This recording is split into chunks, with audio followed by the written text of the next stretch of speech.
আজি বহু দিনৰ মূৰত নাজিৰা বৰপুখুৰী পাৰলৈ বুলি আহিলোঁ আৰু বৰপুখুৰী পাৰলৈ যেতিয়াই আহোঁ মাছলৈ বুলি ব্ৰেড লৈ আহোঁ।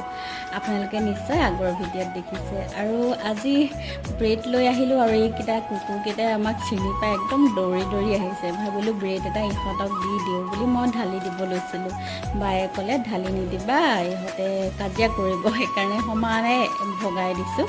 এনেকৈ ব্ৰেডবোৰ মানে ভাঙি ভাঙি এখন এখনকৈ দি দিছোঁ। আৰু এতিয়া আহি গ'লোঁ মাছক ব্ৰেড দিবৰ কাৰণে। আৰু মাছক মানে ব্ৰেড এনেকৈ দি দিয়াৰ লগে লগে মাছকেইজনী ওলাই আহে আৰু দেখিবলৈ যে কিমান ভাল লাগে এইটো দৃশ্য চাওকচোন। আৰু মাছকেইজনী বহুদিন আমি লগ পোৱা নাই, মানে কেইবাদিনো যিহেতু ইয়ালৈ অহা নাই। আৰু মাছকেইজনী অলপমান ডাঙৰ হোৱা যেন লাগিছে আগতকৈ।